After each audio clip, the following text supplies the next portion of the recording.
Hey guys, welcome to the Tyrant Network podcast. I am your host, Corey Frederick, and I am off the mat today with Joe McDonough. Joe, thanks for joining us. It's a pleasure to be here, Corey. Thank you. As always, I just want to give a quick bio of our guests for the millions of listeners that they have not heard of you, Joe. But you are the president at the Andrew McDonough B Foundation that you started several years ago. You formerly were one of the SVPs at JP Morgan Chase. You have a master's degree from Fordham, and you have your bachelor's of science from University of Delaware. I know you're born and raised in Delaware, but your foundation reaches, really, it's international. It's not just in the U.S. Really just going to jump right into it. I've gotten to know you over the years. I know I originally reached out to you myself 10, 15 years ago, back when I was running my wrestling club, and we just wanted to support somebody local that we thought was a great cause, and we participated in your 5Ks. I no longer coach, and we no longer have a wrestling club, but we continue to want to support you and more so kind of spread your message. So unfortunately, I think a lot of times, a lot of positive things come out of tragedy, and I think you've done that times a million. So really, without delaying it anymore, just jump right into it and just kind of give us your story and how you started the Be Positive Foundation and how you got to where you're at today. Yeah, Corey, I never thought I'd be where I am, as a lot of people would say. And I'm not an expert on anything, and I don't pretend to say I'm the only one that ever's had any challenges. Back in 2007, my family, I had everything I wanted. My wife and I, we had 2 kids, a freshman at Salesianum named Andrew, a junior at Ursuline named Allie. Everything was great. They did well in school. They both played a lot of sports. Andrew helped his travel soccer team win a Pennsylvania state championship on a Saturday. And less than 48 hours later, we thought he had appendicitis. We took him to the hospital. Turns out he had leukemia. He went into cardiac arrest, and his heart stopped. Less than 48 hours after leading his team to a state championship. And the doctors told us that he wasn't going to live through the night. Fortunately, Andrew lived through that night. His body weight went up 50%. As a wrestler, you can appreciate that, I'm sure. His body weight went up 50% from the fluid we had to pump into him to keep his blood pressure up. And over the next 167 days, Andrew battled. He was a warrior. He had almost 50 operations. He had 4 strokes, a brain aneurysm. We were in the hospital for 167 straight days. And unfortunately, after all that he went through, he died in his sister's arms at the age of 14. And 2 weeks before we had gone in the hospital, he said, "Dad, what's my blood type?" And I didn't know. It turns out on day 2, we found out that Andrew's blood type was B positive. There's no connection between B positive blood and childhood cancer. But that was the way my son lived. And Allie, our 16-year-old, started drawing posters on the door. "Don't come into this room unless you're going to be positive." And when Andrew went to heaven, I left JP Morgan Chase, and we started the Andrew McDonough B Positive Foundation. Yeah. So tell us how you originally started it, and then kind of how it's grown into the monster that it is today. I mean, it's just so big. It's crazy to even think about where you come from. It's interesting. I tell people that I am living my worst nightmare, and I am tremendously blessed. And that seems like a conflict. But when we were in the hospital, we had so much support from our community. People brought meals, and we were a little older than some. We were 45 when we were in the hospital, and some of the couples were 25. And we just had a lot of support. And a lot of families don't have that safety net. So I couldn't go back to work. Thanks to Chris and Allie, they supported me. And we started the Andrew McDonough B Positive Foundation out of my house because we wanted to help other families. When a child's diagnosed, oftentimes it's the mom. A parent has to be there by the child's bedside for extended periods of time. Income goes down, bills go up, and then they face eviction, or their car's broken down, they can't get to the hospital, or they need a certain medicine that the insurance company won't cover, or they need fertility preservation, or so many different things. And we step in, thanks to our supporters, and we pay those bills. And long story short, to your point about being global, we are now the largest provider of financial assistance to families of kids with cancer in the entire country. Last year, I wrote out checks for over $5 million. And we've been doing this since 2007. And it was groups like Tyrant Wrestling back in the day when you help us. And sometimes it's, we had a kid give us $11. He said it was his share money from his parents. And that just means so much to me. And we've had, bigger dollars and we help these families. And not only do you pay a bill, but you lift a burden off of them and you show them that someone cares. You throw them a lifeline. I lived in the hospital for 167 days, scariest, loneliest time of my entire life. And we're there to not only help pay those bills, but lift these people up and let them know they're not so alone. And on the other side, we fund research all over the world because honestly, if your child has cancer, do you care where the discovery was made? Does it matter if it was Chicago or Paris? It makes no difference. So we try to do both. And yes, we're based in Delaware. We have an office in New York City, and people have worked with us in San Diego, Denver, and Alabama. Kids get cancer everywhere. Doesn't matter whether you're Republican or Democrat or Jewish or Christian or rich or poor. It's brutal. 46 kids while we speak here. 46 kids will be diagnosed with cancer today. And by the end of this week, 2 full classrooms of kids will die. I had no idea. And to be perfectly honest, and this is going to sound wrong, back in 2007, I knew kids got cancer somewhere out there. Not my son. My son as a freshman, was working out personal training sessions Tuesdays and Thursdays with college athletes. He went skiing on a Monday that week. He went to his high school dance. I mean, my son wouldn't eat a hot dog because a coach at U9 told him they're not good for you. I mean, he was a beast. And it's like the wheel spun and it landed on him. So I know you guys, there's an application process. I think you provide financial support. You talked about lifting people up. Is it strictly like most of it just financial support though, or what else can you offer? What else do you guys do that can help these families out, or the kid that has the cancer? We have both financial and non-financial support. For example, this past weekend, we had an event at the University of Delaware, and a mother came up to me and she said, I wanted to tell you in person, a mother of a child, what we call B positive hero, child with cancer.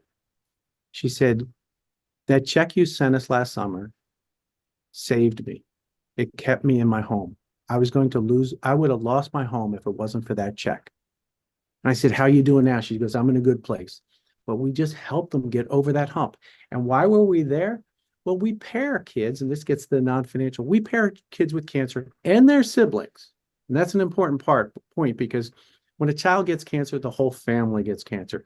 And so we pair boys and girls, the kids with cancer and their siblings, with fraternities, sororities, sports teams, student groups. We have a boy named Danny Feltwell. He runs out of the inflatable helmet at the University of Delaware football games as a football player. He's the youngest, blue hen football player. And I got to tell you, honestly, the first time we did this, I was scared to death. I have this picture of like a 5-year-old kid getting steamrolled by a bunch of 300-pound linemen. And I'm thinking, geez, this is going to be on me. I'm trying to help these kids. So to answer your question, it's financial, it's non-financial. A lot of times people just want to talk to me. I visit them in the hospital. They want to talk to somebody who's been down that path. Because quite honestly, if your brother's child has cancer, you mean well and you want to be there for your brother. But unless your child has cancer, you don't exactly know what they're going through. And everyone's situation is different. And I don't profess to be an expert on that. But a lot of times I just sit there and listen with them, kind of give them some advice, show them that there is a light at the end of the tunnel, even if my outcome isn't the outcome they want.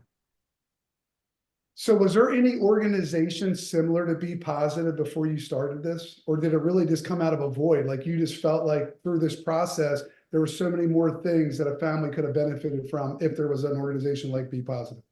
Corey, I didn't realize how much of a void there was. There are a couple of big childhood cancer charities. We're one of the largest, but there's a few bigger than us, and they fund research, only research, and that's great. And like I said, we do as well, but not as much as they do. But there was this void in family assistance. There's a lot of little groups all around the country, but they have very limited resources. We'll raise about $12 million this year. There's only, like I said, a few groups larger, but we're the ones that, kind of fill that enormous void that, quite honestly, in 2007, I didn't realize it was as big of a gap as it was. I know you have things like the UD, like you can't do it all yourself, right? So there's University of Delaware, they have the U Dance. I know it's probably one of your largest ones, but what do you think? Is it because somebody experienced something similar, like they lost a sibling? Is it because they just want to help out? Like somehow they feel a connection, or maybe they played soccer with Andrew, but like, how or why do you think all these different types of events have popped up and they've been so supportive of Be Positive? I think we are a beneficiary of the timing of that we live in right now. The young people today are so much more philanthropic than when I was their age. Not to say I was a bad person, but it was a little bit more, me.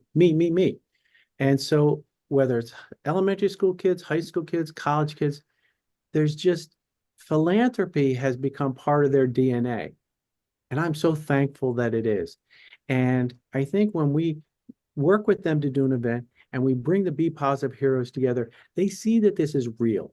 It's not just some nebulous, oh, I don't know, somewhere out there. No, they get to meet Danny and Lily and Daniela, and it becomes very real. And with technology today that didn't exist when I was in college, they can spread the word so much more. And so not only do they raise money for us, but when they reach out, they raise awareness to let people know that kids get cancer too. Let's be clear, all cancer is bad.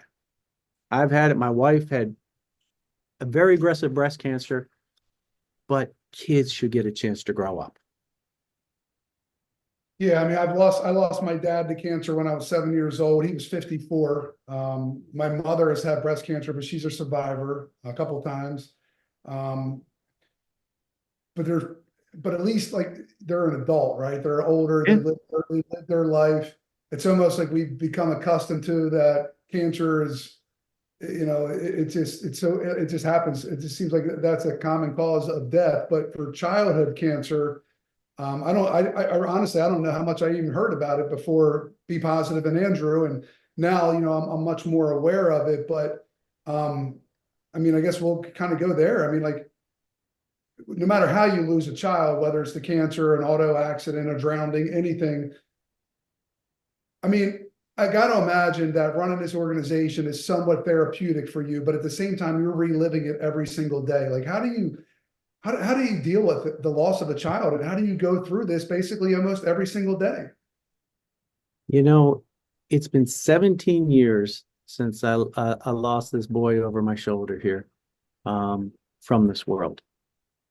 Andrew is still with me each and every day, and I do everything I can to keep his memory alive and keep him alive in a different way through his foundation. But I have to tell you, some people think that over the years, time heals all wounds. I don't believe that. People move on. No, I'll never move on. I mean, my son has such a big part of my heart.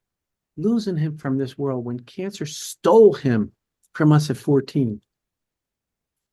My life, Chris's life, my wife, Allie's life will never be the same. It can't be. I mean, I could have 10 more kids, but there's only one Andrew in my heart. And it's something that will always be with me till the day I die. And I will be fighting childhood cancer till the day I die. But now, having said that, I want my daughter to have a wonderful life to the extent she can. And she just had I have a 3-week-old granddaughter to go with my 3-year-old grandson. And it's wonderful. And they should have all the wonderful.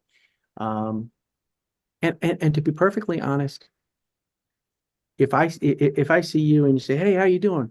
I'm going to say, hey, I'm fine. Because, to be perfectly honest, we put masks up and we don't sometimes always show our true, authentic self.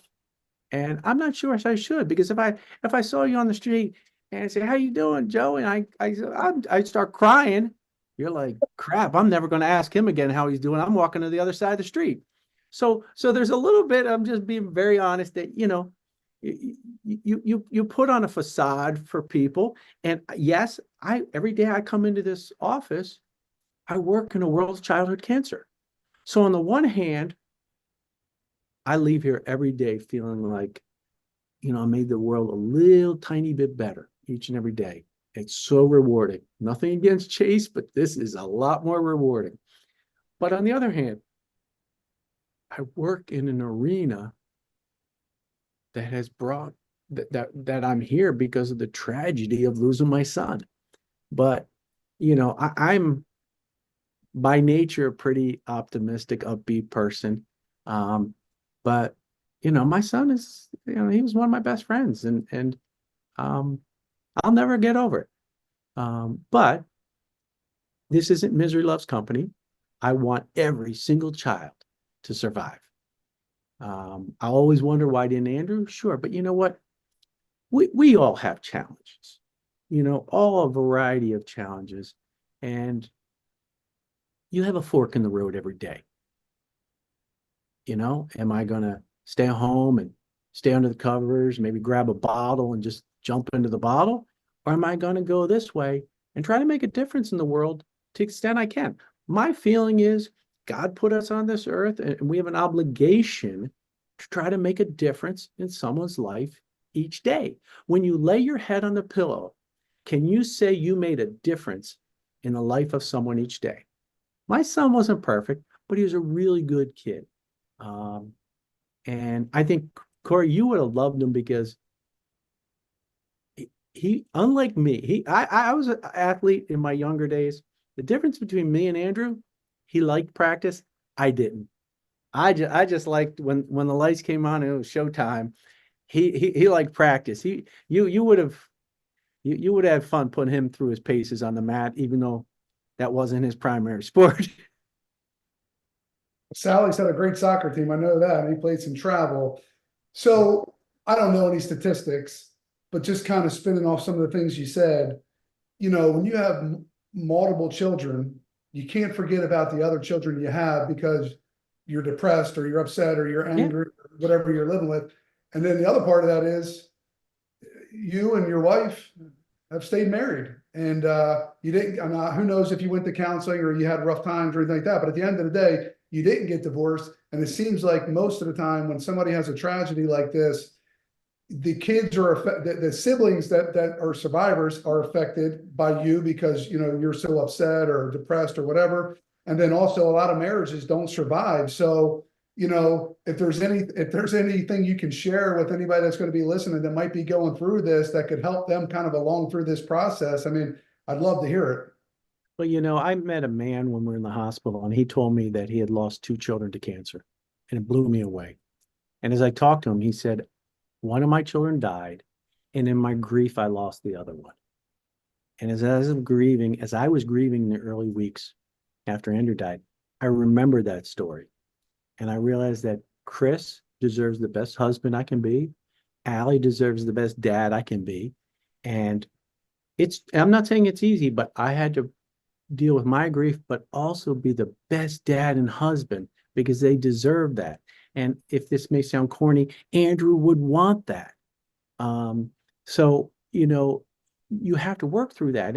And I don't know if this is okay to talk about on your show, but when people say, how did you do it? I'm going to tell you, number one was my faith and family. At the celebration of Andrew's life, I said, Andrew, I gave a eulogy and I said, Andrew, you've given me the best reason to be the best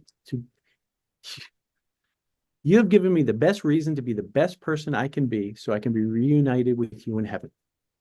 I mean, without, I believe I'm going to see Andrew someday, and I want him to be proud of me, and I want to keep his good name alive. He had a good name. He had a short life, and I want to be the steward of his good name until I get a chance to see him again. And I feel I feel proud that we help families and we fund research. And I'm sure Andrew will kick my ass a little bit when I get to see him someday about some things that he wishes I didn't do, but hopefully he'll be proud. First of all, you can talk about anything you want on this show. We don't care. It's authentic. We have not made one edit to any of our shows. So unless for some odd reason you needed us to, but everything is out there and you can share whatever. So at the end of the day, you really do attribute your faith to getting through a lot of this. No question about it. It may sound corny, but faith and family. Um, your point about marriages, so many marriages have ended through the stress of losing a child or the diagnosis. I lean on Chris and Allie, they lean on me. And absolutely, my faith is why I'm sitting here. There's no question about it. No question. So the natural reaction would be, God, why did you take my son from me? So how do you stay, and I keep trying to, you say positive, sounds cliche, but how do you not search for answers? How do you not blame God? How do you not have doubts that there is a God when something like this happens? Like, how do you stay so convicted in your faith and instead of going the opposite direction? That's a very fair question. I think you go through something like this, you're going to go one extreme or the other. You're going to walk completely away, or your faith is going to be stronger. I did ask many, many times, why? Did I do something? Did I not lead a good life? Andrew, I know it wasn't anything he did. You're never going to get that answer. One time I asked a priest, I said, is it okay that I'm mad at God? Because I was a little bit worried that I was taking him on. And he says, as long as you're mad at him, it means you still believe in him. And he said, he can handle it. And I'm telling you,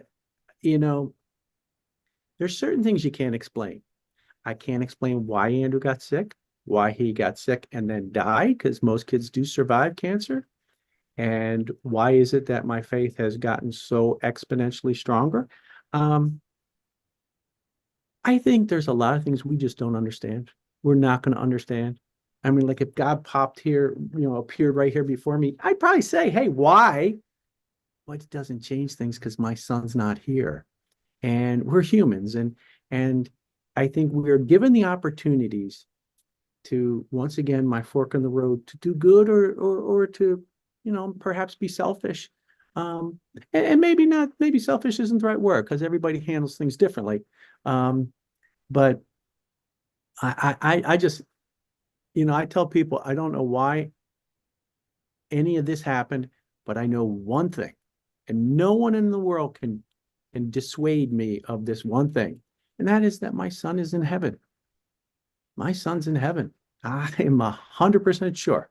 And I respect if other people feel differently, but that's the way I feel.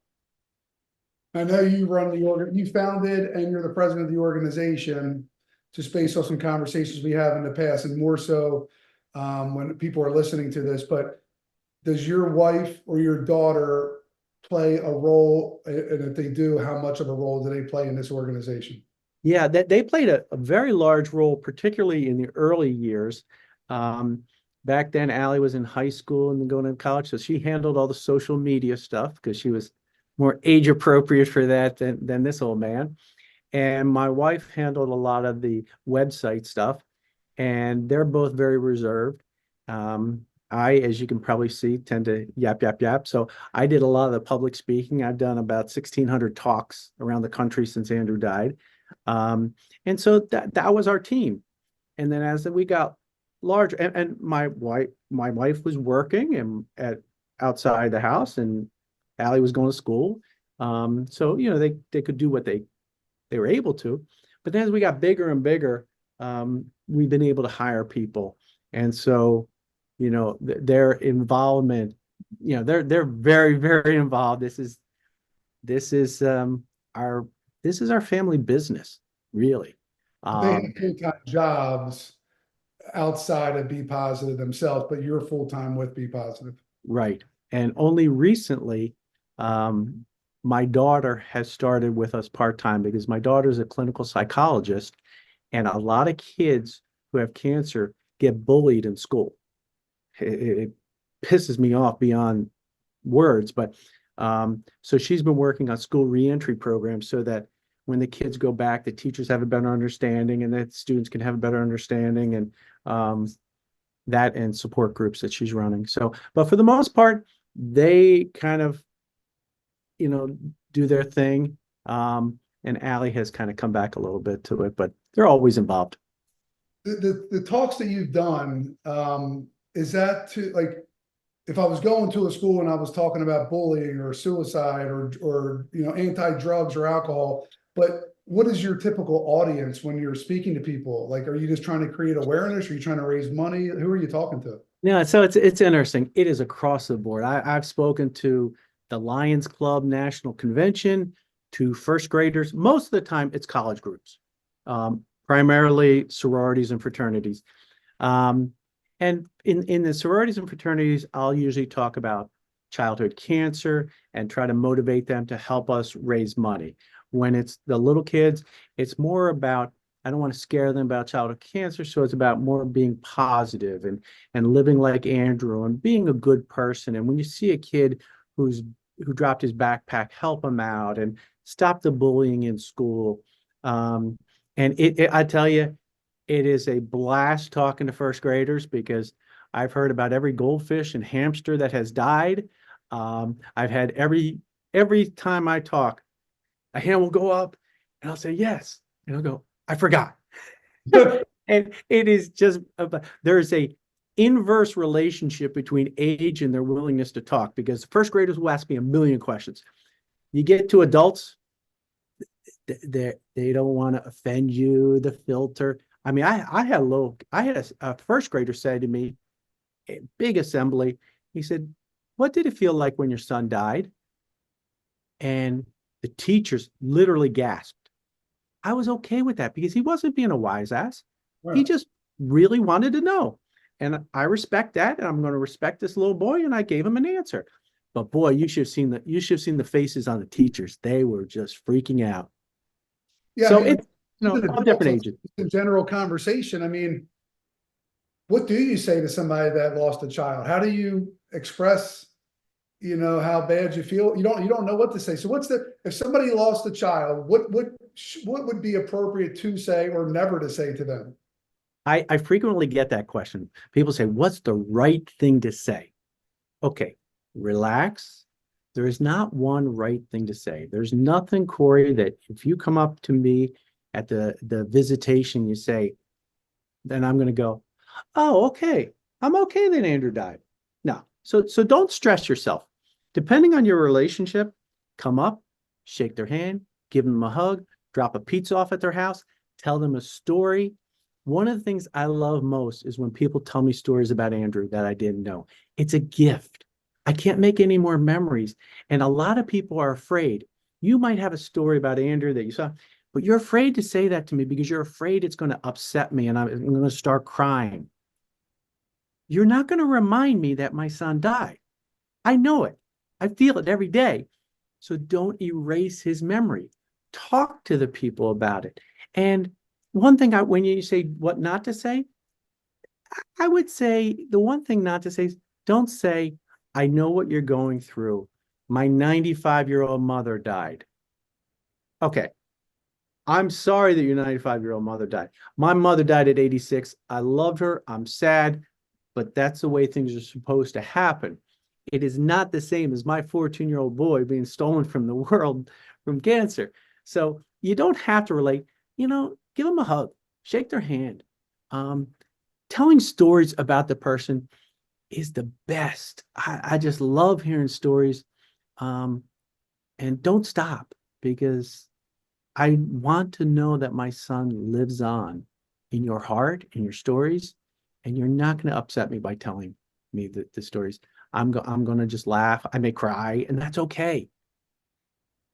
Yeah, I feel like regardless of the cause of death, we as a society, more so, like I remember talking to my wife about it, and I've done a poor job keeping my father alive for my kids, or talking to them about it, or they don't even know who they have no idea who their grandfather really is. And I think like, you know, that's the thing, is like, you're so worried about upsetting people that you tend not to talk about it. Or you're so busy with your day-to-day life, when in reality, you're saying like, hey, I want you to talk about it. I want to hear those stories and I want them to stay alive. I don't want people to forget about them. 100%. Absolutely. I mean, I'd be the happiest guy if somebody told me a story about Andrew every single day. Man, I mean, I think about him every single day, so you're not going to surprise me. And I had a guy tell me a story about Andrew at school when he was throwing pickles up in the air and catching them in his mouth. He goes, I know it's not much of a story. I go, that's great, because first of all, that's my boy. That's a kind of, you know, he was in 8th grade and he was throwing pickles up in the air. And I said to him, I said, did he catch him? He goes, oh yeah, he got him. I'm like, okay, good.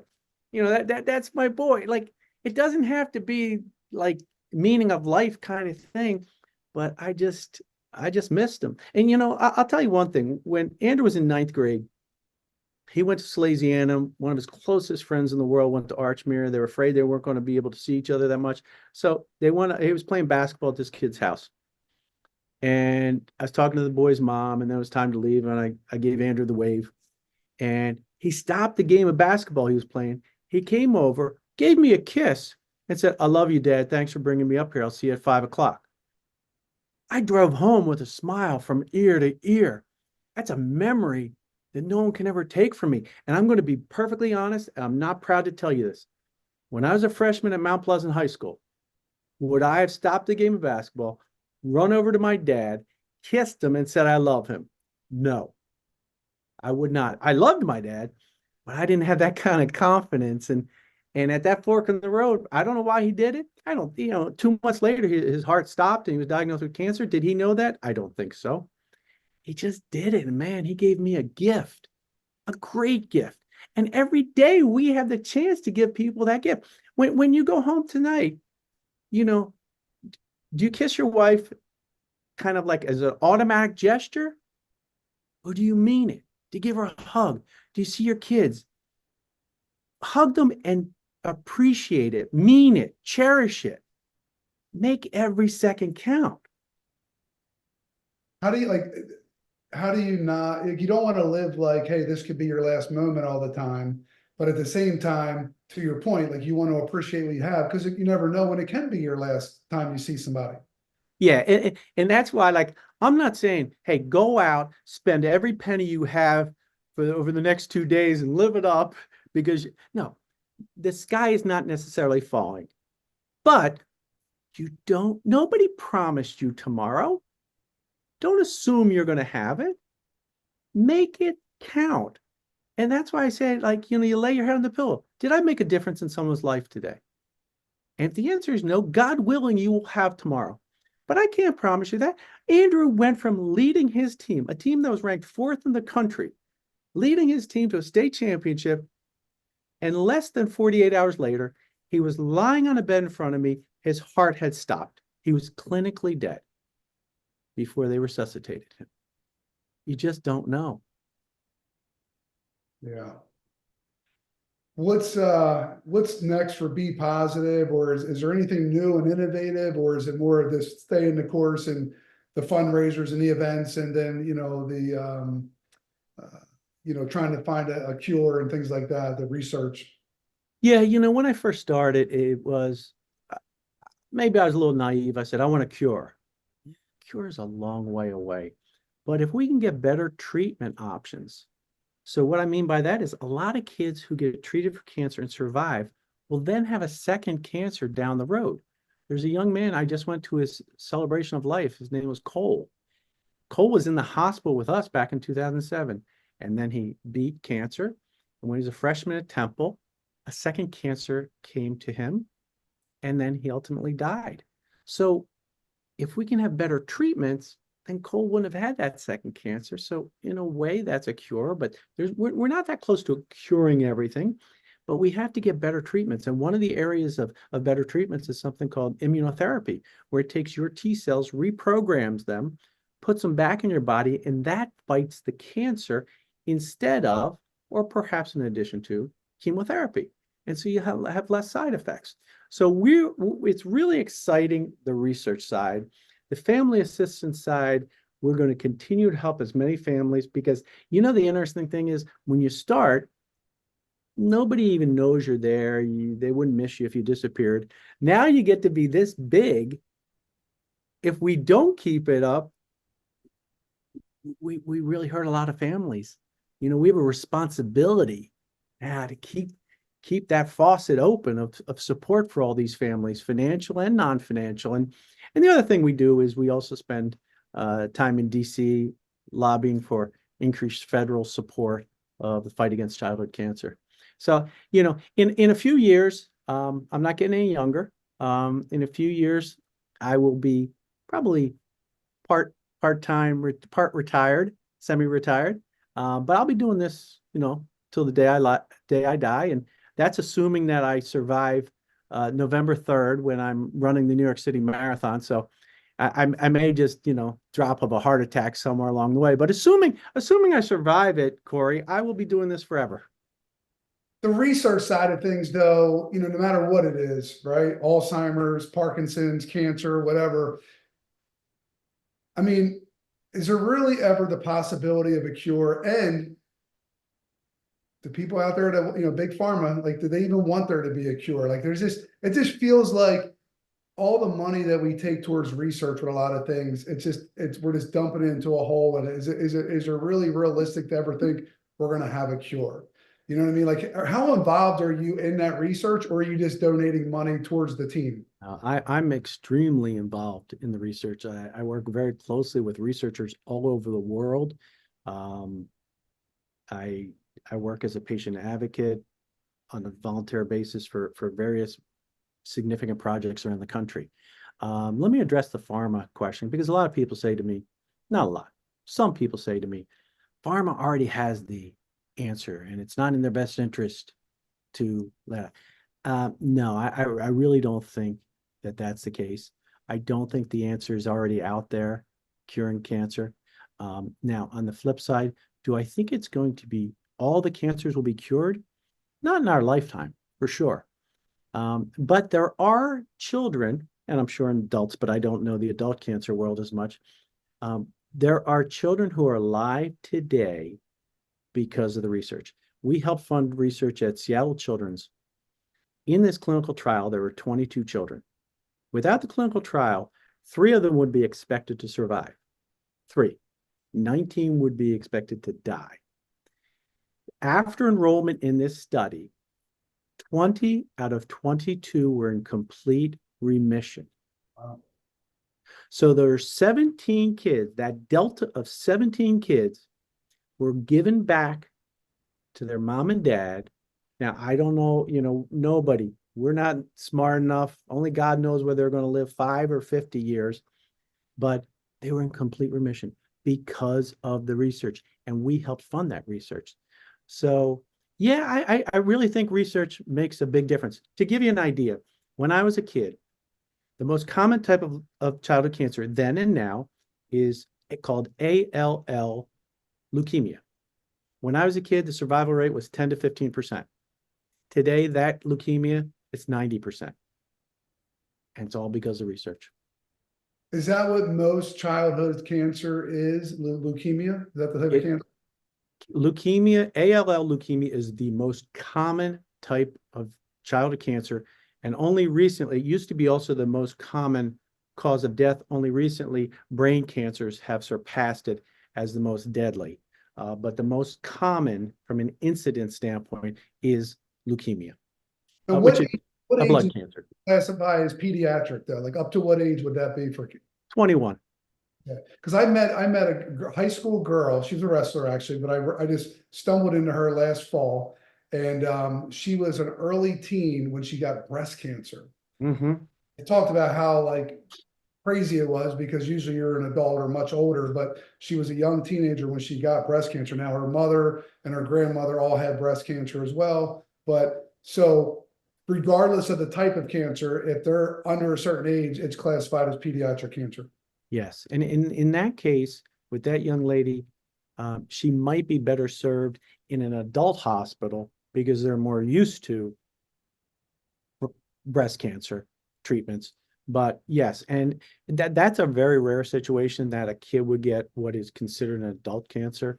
Um, but yes, we would help. And that population, excuse me, by the way, is often overlooked. It's called AYA, adolescent and young adults, because most people, when they think of cancer, they think of the St. Jude commercial with the little bald-headed kid. 18, 19, 20-year-old, I mean, you could be in the military and you have cancer and you're still considered childhood cancer. I forget the one thing I was gonna say, but I know you're talking about kids, but like even when I see women that have bald heads, so I assume that whether it's breast cancer or any type of cancer, but you assume that, they've gone through some sort of treatment, radiation, chemotherapy, something that has caused them to lose their hair. So I always, because my mom had it, and then my mother, I remember she got fitted for wigs and she ended up not wearing them. But when I see a woman that doesn't wear a wig, I really want to go up to them and just commend them and tell them how strong I think they are and how beautiful they are with or without hair. But I know, especially with the kids, and you talked about bullying in school and things like that, but it could be a whole host of different reasons. I know, like when you see somebody that's overweight, you just assume that they lack discipline or they don't eat correctly or whatever, when really they could have a thyroid issue. There could be all kinds of medical reasons. So I tried not to judge people nowadays because you have no idea what they're really going through or what the real reason is. So like the kids that are in school that have no hair, like, and that's what you're talking about. So like the message is what, be kind, don't bully, like try to help lift them up. Like, I just feel like I want to go out of my way to tell people, but I also, I don't want to like, draw attention to, hey, the only reason I'm talking to you is because you have no hair. Yeah. Yeah. It's,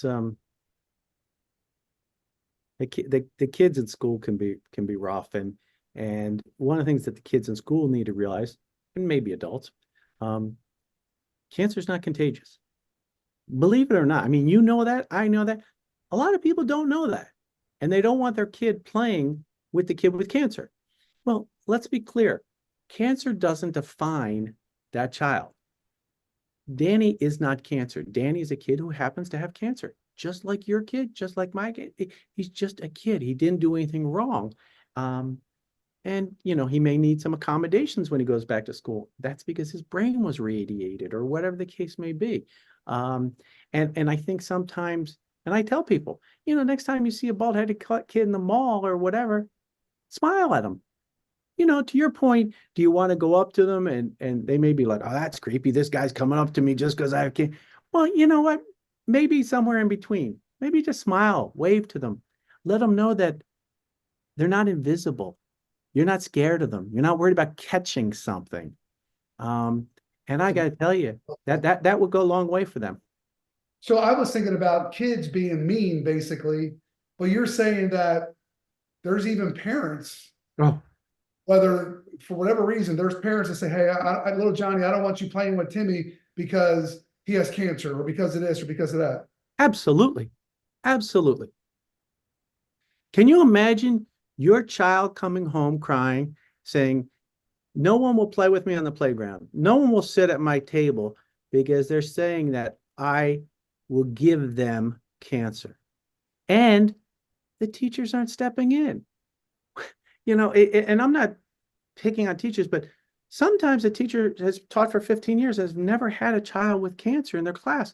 So they think, oh, well, they're all better. No, there's processing delays and all kinds of things. But yeah, it absolutely happens with the adults. It's crazy. What I was going to say earlier is I know you live in Wilmington, Delaware, so maybe the natural default was to go to Nemours AI Children's Hospital. But whether it's in this region or across the country, are there some hospitals that you think are much better than others, or that if your kid got sick in whatever town, that you should consider coming to AI or whatever hospital over like a normal local hospital? Yes, and I'll preface it by saying I'm not a doctor.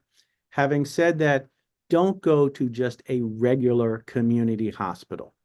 You have to go to what would be called a center of excellence, a big hospital, a CHOP, Children's Hospital Philadelphia, the big hospitals in New York, Cincinnati Children's Hospital, MD Anderson in Houston. You don't want to go to a community hospital where you might have that's where they set the cast on your arm, and they're fine for that. They're not set up to be the primary caregiver of your cancer. Now, they may be able to administer chemotherapy after the Center of Excellence has established a plan. And to answer your question, are some better than others? It really comes down to the specific disease. I can't say, oh, well, Cincinnati Children's Hospital is better than Children's Hospital Philadelphia or vice versa. But if you have rhabdomyosarcoma, a certain kind, maybe you want to go to Texas Children's. If you have a brain tumor, you want to go down to Duke. If you have something with immunotherapy, you want to go to a CHOP or Seattle Children's. So it really comes down to where the specialists are around the country. And keep in mind, like when you talk about AI and being in Wilmington, we brought Andrew to AI because we thought he had appendicitis. And then his body crashed so much. And then we had a consult with AI, with CHOP, and said, would you do anything differently? Even though Andrew was not really well enough to be transported, we wanted to know. And they said, no, here's what we would do, the exact same thing that AI is doing. So I said, okay, well, let's keep him at AI. And, but honestly, I mean, if he was healthy enough and somebody said Texas Children's Hospital, we would have gotten him to Texas Children's Hospital. Not everybody has the, means or desire. I mean, not that everyone loves their children, but I would have gone anywhere in the world to take him. Yeah. And worry about the bills later. So I know we're going to start to wrap things up pretty soon here, but let's just say from an organizational standpoint, the foundation, is there anything we didn't touch on already that you want people to know about Be Positive? Or how can they support you, or what else can they do? Yeah, I would love, the question that I ask people, and every single person that's watching this, what can you do to help us help these families? You might own a car dealership and you say, okay, well, we're going to do September's Childhood Cancer Awareness Month, and we're going to give $25 from each car. Somebody else may have something else. How can you help us? And you may come to the conclusion, I don't have the financial means. Please give us your prayers for our kids. If you want to find out what we're doing, follow us on social media, bepositive.org. B as in boy, E as in Edward, positive. And join us, because we're only going to make the amount of progress as the number of followers and supporters that we have. And I'm very impatient. I want to help those kids. I mean, this week, 49 more will die. I don't accept that. And like you said, Corey, I don't care if it's from suicide, from street violence, from drugs, whatever. Kids shouldn't die. And we need your help. And everybody, and I'm selfish when I say this, but every one of you can help us in some way. Some way. It doesn't have to be financial. It could be financial. Please be creative and think, how can you help the Be Positive Foundation fight childhood cancer? Thank you for asking that. I know that, you're probably one and the same now. Joe is Be Positive and Be Positive is Joe. But, outside of the foundation, is there anything about Joe or even your family, on a personal level, or, your interest? But, tell us, is there anything else that you want people to know about you or your family? Yeah, you're absolutely right that, probably like, your identity in Tyrant and, my identity and Be Positive are interwoven. The only thing I would just point out is, I never cared much about material stuff and my job title and the office and stuff. I wanted to be a dad, and now I want to be a grandfather. And I love when people say that I'm Allie and Andrew's dad, or now Allie and Andrew's dad and Luke and Julia's grandfather, or they call me Pops. And I just love it. That's, the most important. Would I like the Eagles and Phillies and Sixers and Flyers to win every game? Sure. But I'd much rather have my little Luke grandson come running into my arms. And you know what? The world feels real good at that moment. Congratulations on the newest grandchild. Thank you. When you're not working though, what do you, if you're not working or if you're not busy with the grandkids, then what do you want to do in your free time? What do you enjoy doing? Are you a golfer? Do you go to Eagles? What do you do? Yeah, I love sports, play tennis, play golf. And right now, a lot of what's taking up my time is I'm not a runner. I don't particularly enjoy running, but as I mentioned, I'm going to be running the marathon. So I've been getting a lot of miles on my feet in training because I don't want to embarrass myself too much. I don't think I've ran a 5K since I ran yours, and that's probably been 10 years. And since I signed up the team and registered myself, I have only run one time. And then I hurt my back again today. So, and I know I have Monkey Hill to run up and down. So I'm not looking forward to it. But so what is the date of the 5K that's coming up in Wilmington, Delaware? Wednesday, June 19th, that's the Lazy Animal. Well, that's good. And, So and I you knew, can, I knew, I don't know why I couldn't remember. I knew it was around Father's Day, but for some reason I was yep. thinking May. I probably have it confused. So I have a little bit more time to train. But for all the people, because we put it on our Facebook page, I believe, for all the people that won't be able to attend in person, which we'd love to have them on my team or just at your organization in general or the event in general, they can certainly donate. And I think that's the point, right? No dollar amount is too small. If you Absolutely. can afford $1, if I thought about before, what if I did a GoFundMe and I had 1 million people give me $1 a piece? I'd have $1 million. And here's another thing. If people are watching this podcast and you live in St. Louis, well, join us virtually. Go run a 5K on June 19th with us from St. Louis. We have people doing this. My nephew's in the Army in Korea, and he'll be running it there. So, and if you want to learn about it, go to bepositive.org, scroll down, and you'll see the 5K. How does the virtual, I know during COVID, a lot of people did that. How's the virtual 5K? How does that work? So basically, people would sign up, they would run, honor system, and they would send the email out because there's an email on there and it sends it out to their friends and says, hey, I'm running this 5K. Would you donate $50, $25, whatever? And they raised $400 or $500 or whatever.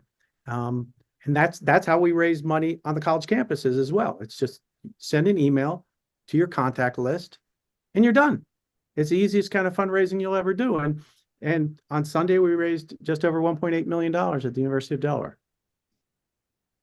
I think the biggest thing is here, right? Like get involved, right? So if you can afford financially to donate, to be positive, do it. If you can't afford it, there's other ways to get involved or volunteer your time. And then for some odd reason, if you only have so much time and just this in one of your things, do something somewhere, help somebody somewhere. There's a lot of different causes that are out there that you can help somehow. I think a lot of times people want to know, especially the writing checks, is, hey, where's the money going, But And the other thing, you made me think of, we all say we're busy and I don't have time. And I say this not just for Be Positive, whether it's Unlock the Light or whatever the organization, if it's important enough, you'll find the time. It's like working out. If it's important enough, you'll find the time. If your kids are important enough, you'll find the time for them. And I say that as a challenge, respectfully, and I don't mean for just Be Positive. Whatever cause motivates you, find the time. And then you know what happens? You become a role model, I think. Like, to the parents out there, you do it, you're sending a message to your kids and talking about showing them, not just talking, but showing them what's important. Yeah. Joe, look, I appreciate all your time and getting with me today and coming on the podcast show. Hopefully this will spread and, we'll give you some exposure. We'll raise some money. I'm a huge fan of you and what you've done. I have so much respect for you. And I know in this community, at least locally, but then now, like you said, globally, you have done wonderful things. And unfortunately, it's due to a tragedy, but you found a way to turn that into something positive with the Be Positive Foundation. So thank you so much for everything that you do. You are making a difference every single day, and you should know that when you put your head down on that pillow every night. Thank you. And I hope I didn't put all the wrestling fans to sleep today with this podcast. Absolutely not. So, all right, Joe, thanks so much. Talk to you soon. Thank you.